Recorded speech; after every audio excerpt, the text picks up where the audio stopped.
Captain Marcus Thorne had served the royal house of Aldermere for 15 years, but he had never felt the weight of his oath as heavily as he did on that fog-shrouded morning in October. The ancient castle's corridors echoed with his measured footsteps as he made his way to the prince's chambers, unaware that this day would test every principle he held dear. Prince Alexander, heir to the throne of Aldermere, was celebrating his 10th birthday. The castle buzzed with preparations for the grand celebration, servants scurrying about with decorations and delicacies from across the kingdom. Marcus had been assigned as the prince's personal guard for the festivities, a role that typically involved ensuring the young royal didn't climb too high in the apple trees or venture too close to the castle's ancient well. Lady Cordelia Blackthorne, the king's sister-in-law, glided through the castle halls like a shadow draped in silk. She had arrived 3 days prior from her estate in the northern provinces, bearing gifts and condolences for her late husband's memory. To the court, she appeared the picture of grieving nobility, but Marcus had noticed something unsettling in her pale green eyes, a calculation that seemed at odds with her sorrowful demeanor. The first sign of trouble came during the morning meal. Marcus stood at attention near the great hall's entrance, watching as the royal family gathered around the massive oak table. King Edmund sat at the head, his weathered face showing the strain of recent border disputes with neighboring kingdoms. Queen Isabella, radiant despite her worry lines, fussed over Prince Alexander's appearance, straightening his ceremonial jacket and ensuring his crown sat properly on his auburn curls. Lady Cordelia sat to the Queen's left, her black mourning dress a stark contrast to the festive atmosphere. She spoke in hushed tones about her late husband's final wishes and her desire to contribute to young Alexander's education. Marcus found himself studying her movements, noting how her fingers drummed against the table in an irregular pattern, how her gaze lingered on the prince with an intensity that seemed inappropriate for the casual family gathering. During the meal, a peculiar incident occurred that would later prove significant. A kitchen servant approached with a silver goblet filled with spiced apple cider, the prince's favorite drink. Lady Cordelia intercepted the servant with a gracious smile, offering to personally deliver the beverage to her beloved nephew. The gesture appeared thoughtful, even touching, but Marcus noticed something odd. The lady's hands trembled slightly as she accepted the goblet, and she seemed to shield it from view for several moments longer than necessary. Prince Alexander, distracted by his tutor's discussion of ancient battle strategies, didn't immediately reach for the drink. Instead, he became engaged in an animated conversation with his father about the upcoming harvest festival. Lady Cordelia waited patiently, occasionally suggesting that the prince should drink his cider before it grew cold, but her suggestions carried an undertone of urgency that struck Marcus as peculiar. The morning progressed with various birthday activities. The prince opened presents from distant relatives and loyal subjects, each gift carefully inspected by Marcus and his fellow guards for potential threats. Among the presents was an ornate jewelry box from Lady Cordelia, crafted from ebony wood and inlaid with silver stars. When opened, it played a haunting melody that seemed to cast a spell over the entire room.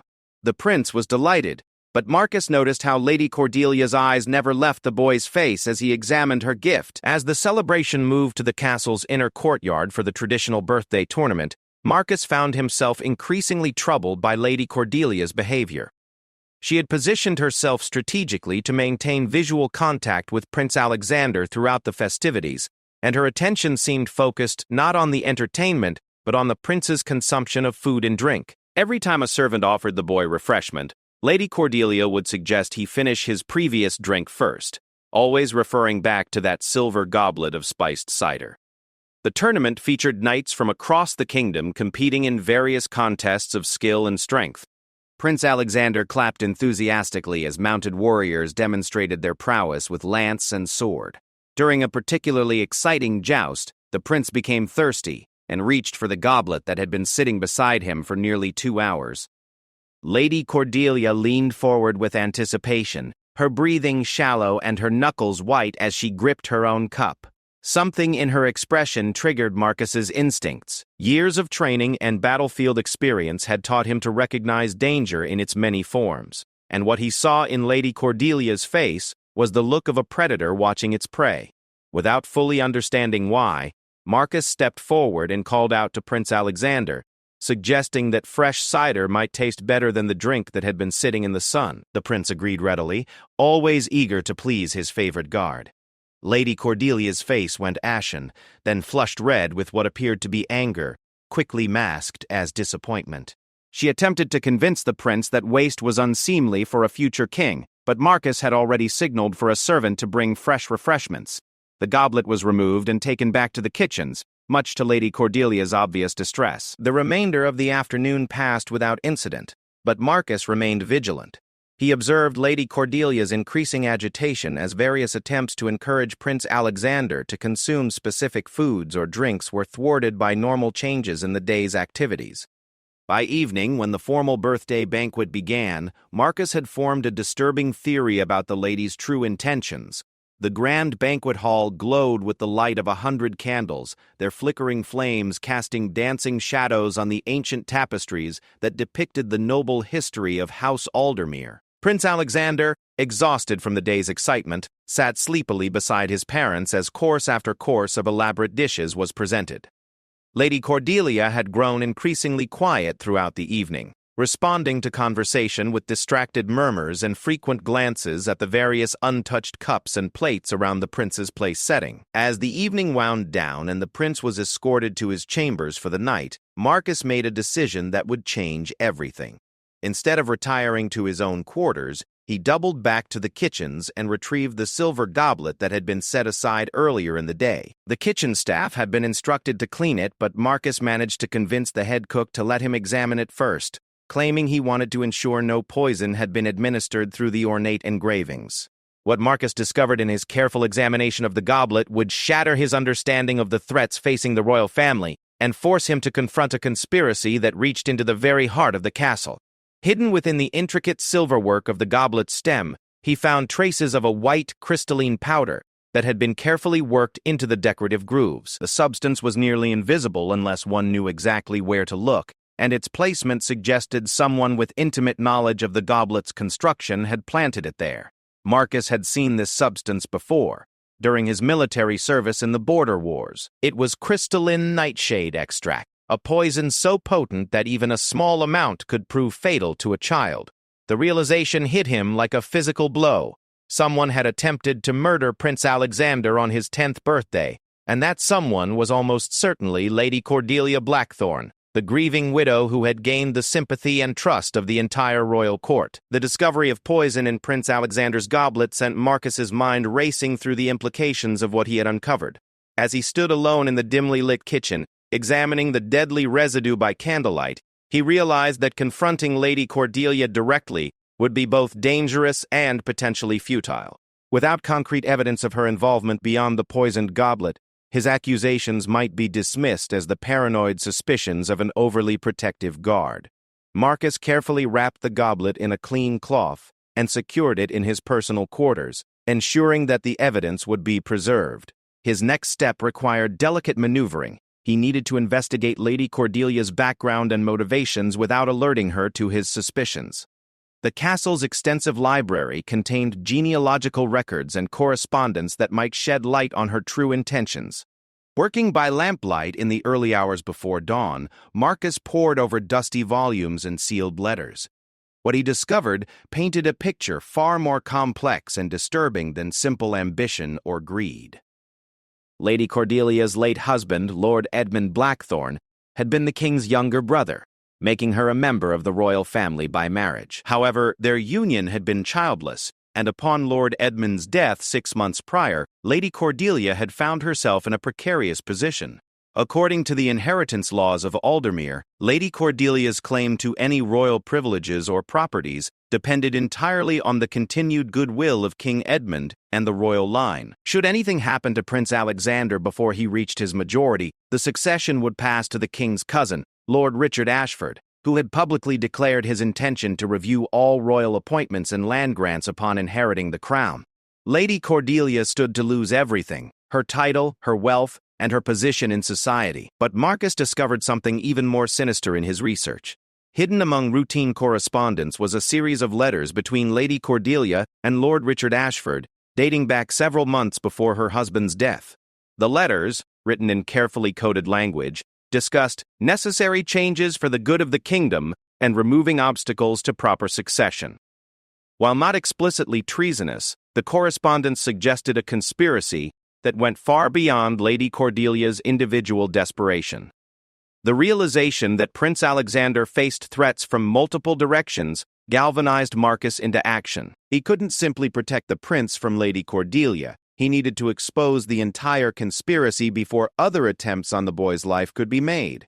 However, his investigation had to remain secret, as he couldn't be certain which other members of the court might be involved in the plot.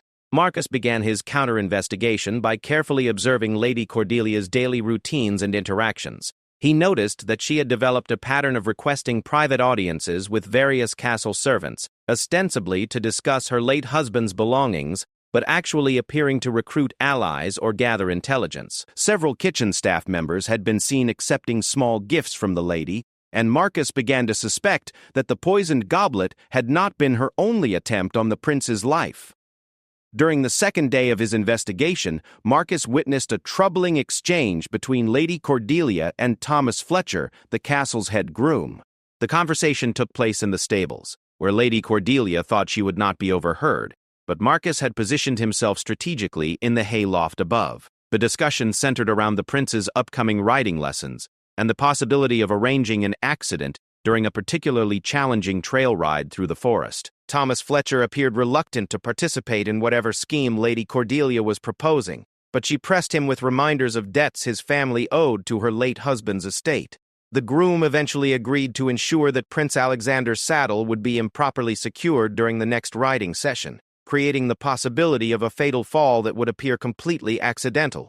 In exchange, Lady Cordelia promised to forgive his family's debts and provide additional compensation. Marcus realized that he was witnessing the formation of a murder plot that could succeed within days.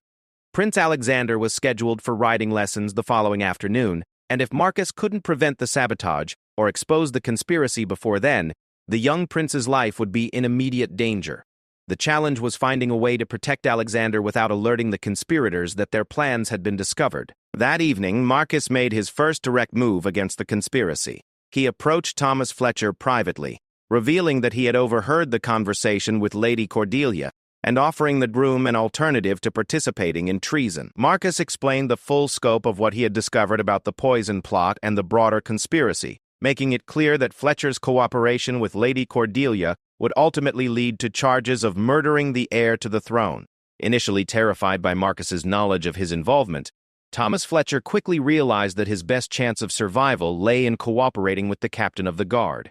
He revealed additional details about Lady Cordelia's plans, including her intention to create a series of seemingly unrelated accidents that would eliminate Prince Alexander without raising suspicions about deliberate murder. The riding incident was meant to be followed by a hunting accident and possibly a drowning during a planned visit to the royal lake house. Marcus now faced a crucial decision about how to proceed. He could arrest Lady Cordelia immediately based on the evidence he had gathered, but doing so might allow other conspirators to escape justice or attempt their own plots against the prince. Alternatively, he could allow Lady Cordelia's plans to proceed while ensuring Prince Alexander's safety, potentially gathering enough evidence to expose the entire network of treasonous nobles. After careful consideration, Marcus chose a third option that would require precise timing and considerable personal risk. He decided to stage a confrontation that would force Lady Cordelia to reveal the full scope of her conspiracy while ensuring that Prince Alexander remained completely safe. This plan would require the cooperation of trusted allies within the castle guard and careful manipulation of Lady Cordelia's expectations. Marcus spent the following morning identifying which guards could be trusted with knowledge of the conspiracy. He selected 3 men who had served the royal family for over a decade and whose loyalty was beyond question: Sergeant William Hayes, Corporal David Stone, and Private James Morton. Each man was briefed individually about the threats facing Prince Alexander and assigned specific roles in the plan to expose Lady Cordelia. The plan Marcus devised was elegant in its simplicity, but dangerous in its execution.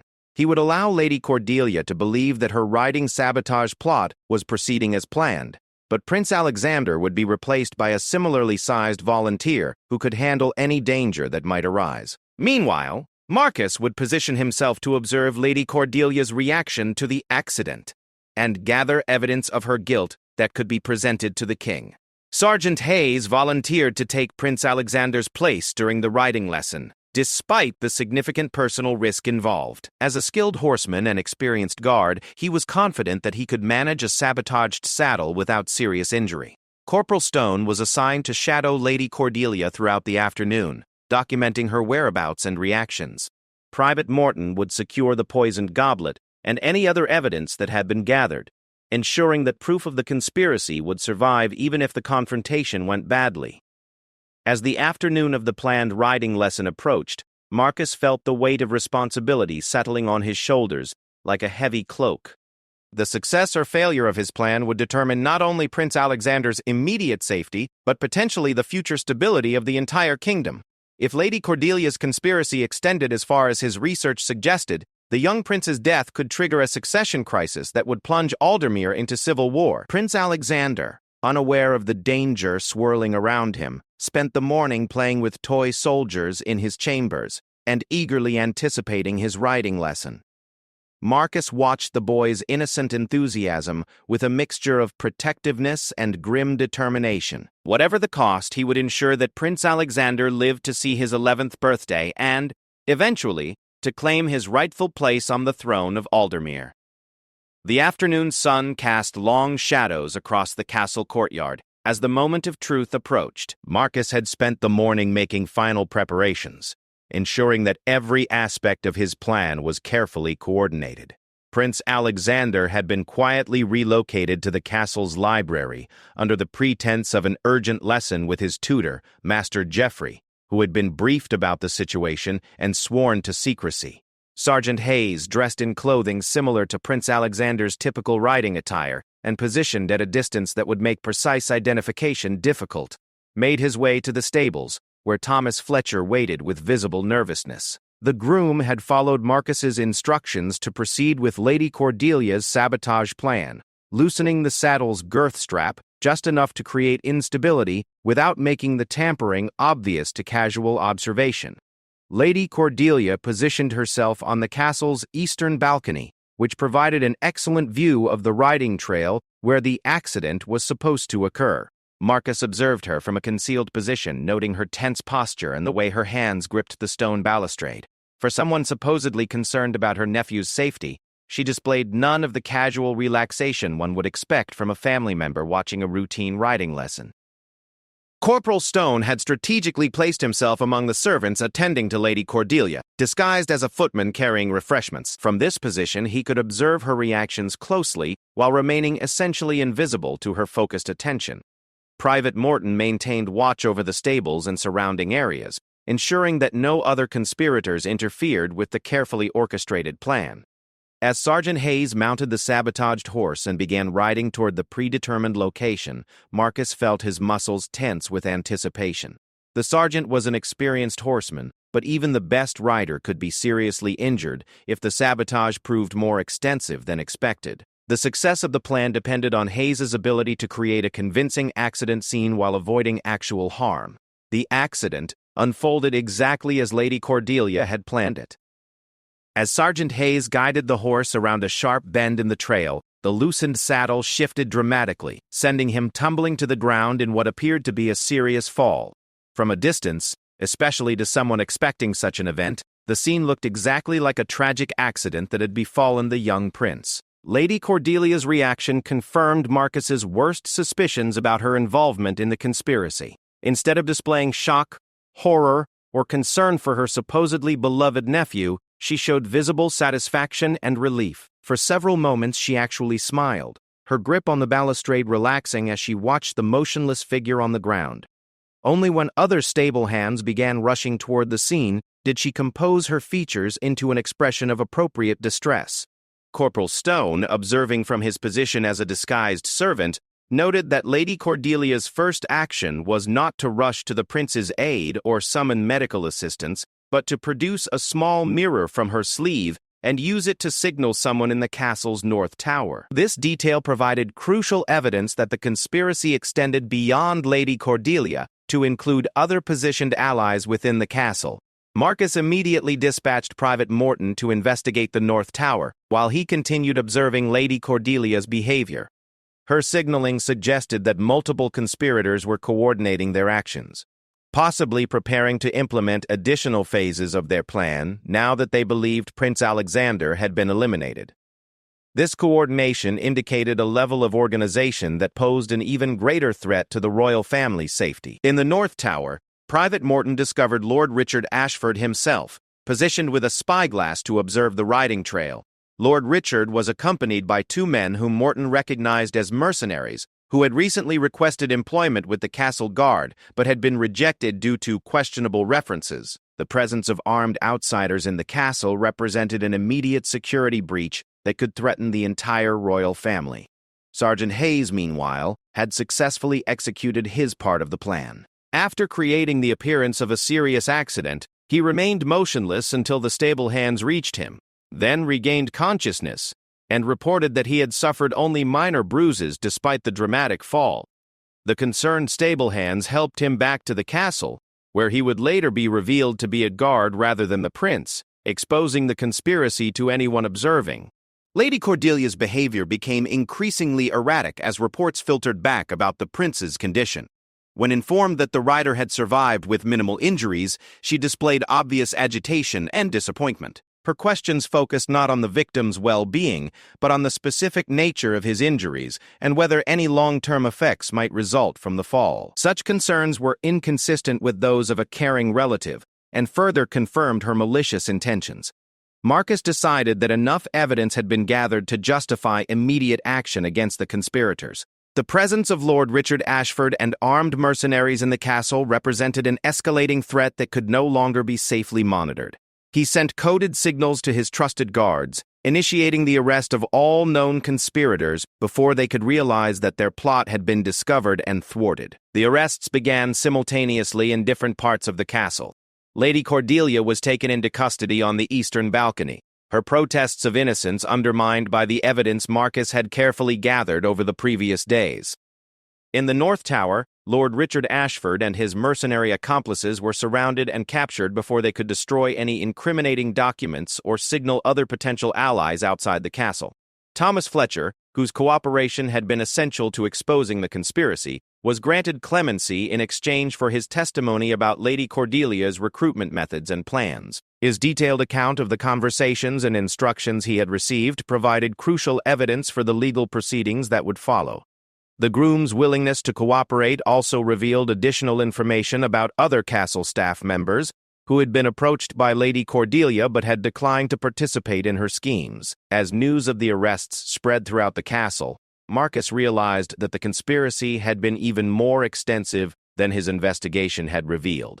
Several minor nobles and castle functionaries came forward with information about suspicious approaches they had received from Lady Cordelia and Lord Richard Ashford. The conspiracy appeared to have been months in the making, with contingency plans that extended far beyond the immediate assassination attempt. King Edmund, informed of the situation by Marcus personally, displayed the controlled anger of a ruler whose family had been threatened by trusted allies. The king's response was swift and decisive. All conspirators would face formal charges of treason, and the security protocols surrounding Prince Alexander would be comprehensively reviewed and strengthened. The betrayal by his own sister-in-law and cousin cut deeply, but the king's primary concern remained the safety of his son and the stability of the kingdom. Prince Alexander, still safely sequestered in the library with his tutor, remained unaware of the danger that had surrounded him and the dramatic events that had secured his safety. Marcus made the decision to maintain this innocence for the time being, allowing the young prince to continue his childhood without the burden of knowing how close he had come to assassination. The protection of the prince's mental well-being was as important as ensuring his physical safety. The interrogation of Lady Cordelia revealed the full scope of her motivations and methods. Faced with irrefutable evidence of her guilt, she eventually confessed to the poisoning attempt and the planned riding accident, as well as revealing additional plots that had been planned for the future. Her desperation to maintain her position and wealth had driven her to contemplate the murder of a child, demonstrating the corrupting influence of unchecked ambition and fear. The investigation into the conspiracy against Prince Alexander expanded rapidly as interrogations revealed the full network of treasonous plotting that had infiltrated the highest levels of Aldermere's nobility. Marcus found himself at the center of a complex web of political intrigue that extended far beyond the immediate threat to the young prince's life. What had begun as a guard's protective instincts had uncovered a plot that threatened the very foundation of the kingdom's stability. Lord Richard Ashford, under intensive questioning by the king's most skilled interrogators, revealed that the conspiracy had originated months before Lord Edmund Blackthorne's death. The plot had initially focused on creating a succession crisis by eliminating Prince Alexander, but it had evolved to include plans for a complete overthrow of King Edmund's rule. Ashford had been recruiting allies among discontented nobles who felt that the current king's policies favored common folk over aristocratic privileges. The mercenaries captured in the North Tower proved to be advanced scouts for a larger force that had been assembled in the remote northern provinces. Under Ashford's direction, this private army had been preparing to march on the capital under the pretense of responding to a succession crisis. The plan had been to arrive just as news of Prince Alexander's death created confusion and uncertainty, positioning Ashford as a strong leader capable of restoring order to the kingdom. Marcus realized that preventing Prince Alexander's assassination had likely prevented a civil war that could have torn Aldermere apart. The conspiracy's scope included plans for the elimination of other potential rivals to Ashford's claim, including several loyal nobles who had supported King Edmund's progressive policies. The plot represented not just personal ambition but a reactionary attempt to reverse social changes that had been gradually improving conditions for Aldermere's common citizens. Lady Cordelia's role in the conspiracy proved to be more complex than simple desperation about her financial situation. Her correspondence, seized during the arrests, revealed that she had been in communication with foreign agents who promised her substantial rewards for destabilizing Aldermere's monarchy. Neighboring kingdoms had apparently seen an opportunity to weaken their rival by supporting internal dissent, turning Lady Cordelia into an unwitting agent of foreign influence. The investigation also uncovered evidence of corruption within the castle's administrative systems. Several officials had been accepting bribes to overlook security lapses and provide information about the royal family's routines and movements. This corruption had enabled the conspirators to plan their assassination attempts with detailed knowledge of Prince Alexander's schedule and habits, making their plots far more dangerous than they would have been otherwise. King Edmund's response to these revelations was swift and comprehensive. A complete review of all palace personnel was ordered, with background investigations conducted by Marcus and a select team of absolutely trustworthy guards. New security protocols were implemented that would make future assassination attempts significantly more difficult to plan or execute. The king also ordered a broader investigation into the loyalty of nobles throughout the kingdom, recognizing that the conspiracy might have additional cells that had not yet been exposed. Marcus found himself appointed to a newly created position as Chief of Royal Security, with expanded authority to investigate threats to the royal family and coordinate defensive measures. This promotion represented both recognition of his loyalty and effectiveness and a significant increase in responsibility for protecting not just Prince Alexander, but the entire royal household. The role required him to develop new skills in intelligence gathering and political analysis, expanding beyond his military background. Prince Alexander, gradually informed about the events in an age-appropriate manner, displayed remarkable resilience and maturity in processing the information that people close to him had attempted to harm him. Rather than becoming fearful or withdrawn, the young prince expressed curiosity about Marcus's investigative methods and requested lessons in recognizing potential threats. This response demonstrated the strength of character that would serve him well as a future king. The trials of the conspirators became a significant public event that reinforced the monarchy's legitimacy while exposing the dangers posed by unchecked ambition and foreign manipulation. Lady Cordelia's testimony revealed details about how she had been gradually recruited and manipulated by agents who exploited her financial desperation and social fears. Her case served as a warning about the vulnerability of even privileged individuals to corruption when they prioritize personal interests over loyalty and duty. Lord Richard Ashford's trial exposed the broader political dimensions of the conspiracy and led to important reforms in how noble titles and privileges were granted and maintained. The evidence showed that several nobles had been granted excessive autonomy in their territories, allowing them to build private armies and develop independent power bases that threatened royal authority. New laws were enacted to ensure that noble privileges remained clearly subordinate to royal prerogatives and the common good. The foreign involvement in the conspiracy prompted King Edmund to reevaluate Aldermere's diplomatic relationships and border security measures. Intelligence networks were established to monitor foreign activities within the kingdom, and diplomatic protocols were revised to reduce opportunities for enemy agents to operate under the cover of normal international relations. These changes strengthened Aldermere's position relative to its neighbors while protecting against future infiltration attempts. Marcus's investigation methods became a model for royal security operations throughout the kingdom. His combination of careful observation, systematic evidence gathering, and strategic planning provided a template for identifying and disrupting threats before they could materialize into actual dangers. Training programs were established to teach these methods to guards and officials throughout Aldermere, creating a more effective defensive network. The personal relationships within the royal family were also strengthened by the crisis. King Edmund and Queen Isabella developed an even deeper appreciation for Marcus's dedication and competence, treating him as a trusted advisor rather than simply a guard. Prince Alexander formed a strong bond with Marcus that would influence his development as a future leader, learning valuable lessons about loyalty, courage, and the importance of protecting those who cannot protect themselves. The conspiracy's exposure also led to positive changes in how the royal family interacted with common citizens throughout the kingdom. King Edmund implemented new policies that increased transparency in government operations and created additional channels for citizens to communicate concerns and suggestions directly to the monarchy. These reforms helped build stronger support for the royal family among the population while reducing the appeal of rebellious movements. As the immediate crisis resolved, Marcus reflected on how a guard's instinctive protective reaction had evolved into a comprehensive investigation that preserved not only Prince Alexander's life, but the stability of the entire kingdom. The experience had taught him that effective security required understanding political, social, and economic factors that might motivate threats, rather than simply focusing on physical protection measures.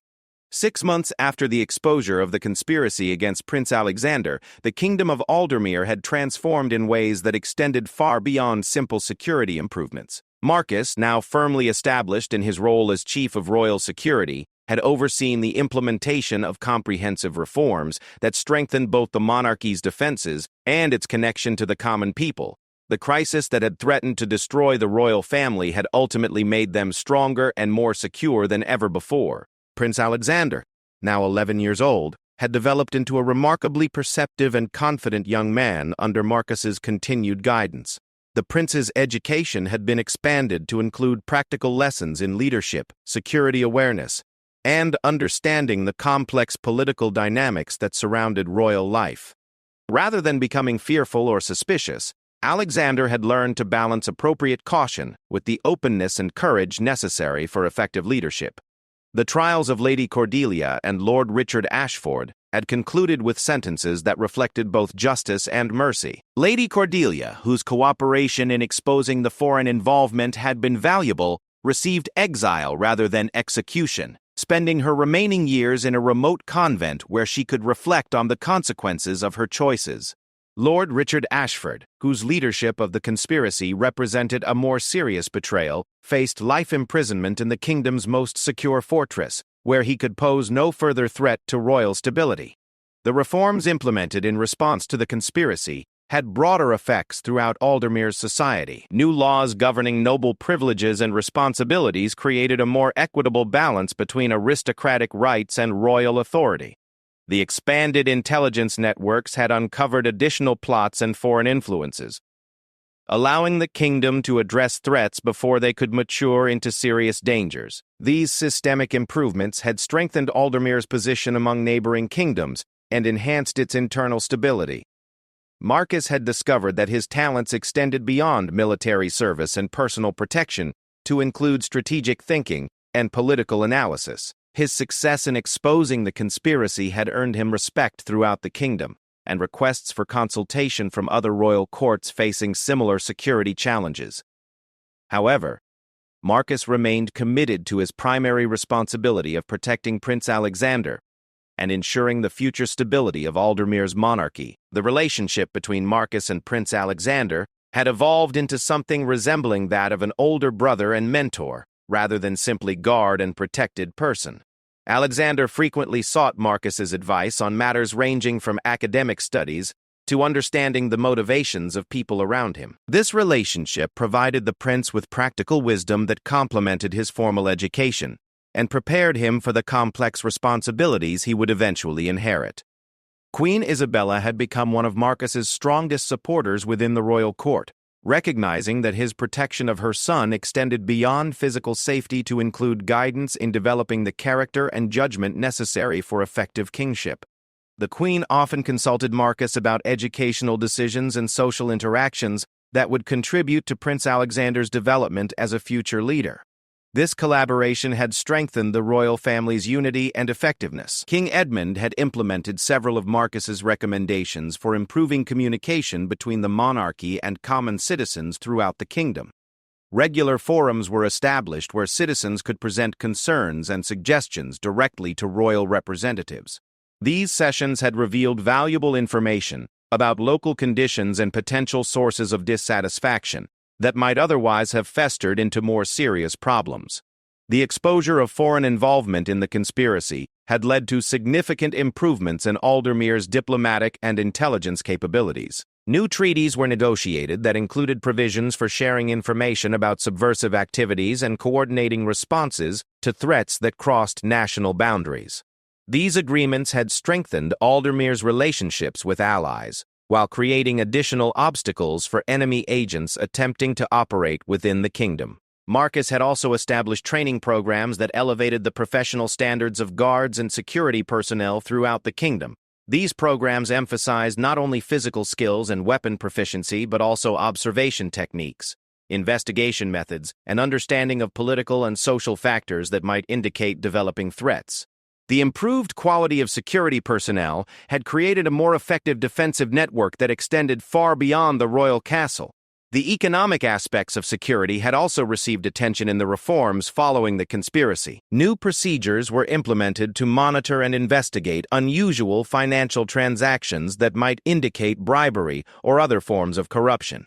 These measures had uncovered additional instances of foreign influence and domestic corruption, allowing authorities to address problems before they could compromise important institutions or officials. Prince Alexander's education had been expanded to include regular interactions with citizens from various backgrounds and professions, helping him develop understanding of the diverse perspectives and needs within his future kingdom.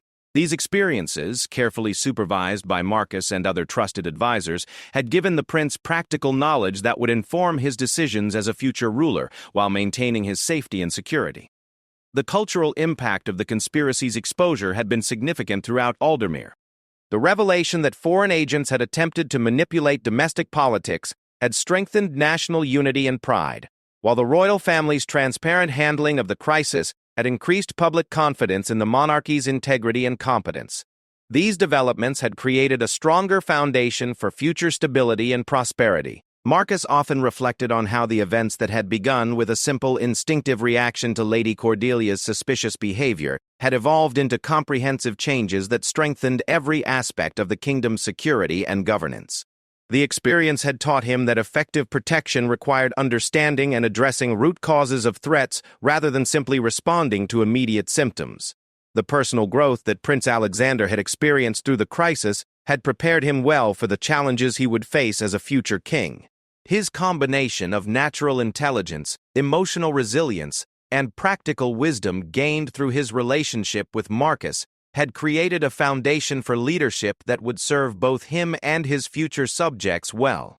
The prince's ability to learn from adversity while maintaining optimism and courage had impressed everyone who worked with him.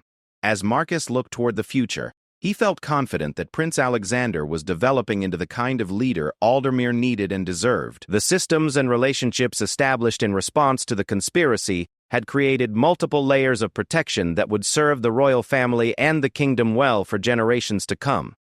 The Dard, who had once simply followed orders, had become a strategic thinker whose influence extended throughout the realm. The story of how Captain Marcus Thorne had saved Prince Alexander from assassination had become legend throughout Aldermere, inspiring loyalty and dedication among guards and citizens alike. However, Marcus understood that the real victory had not been preventing a single assassination attempt, but creating the conditions for long-term stability and prosperity that would protect future generations from similar threats. His legacy would be measured not in dramatic moments of heroism, but in the steady, careful work of building systems and relationships that made such heroism unnecessary. In quiet moments, Marcus sometimes wondered what might have happened if he had dismissed his instinctive concerns about Lady Cordelia's behavior as mere paranoia. The thought of Prince Alexander falling victim to the conspiracy and the civil war that would likely have followed reminded him of the importance of trusting trained instincts and acting decisively when protecting those who depended on his vigilance and skill.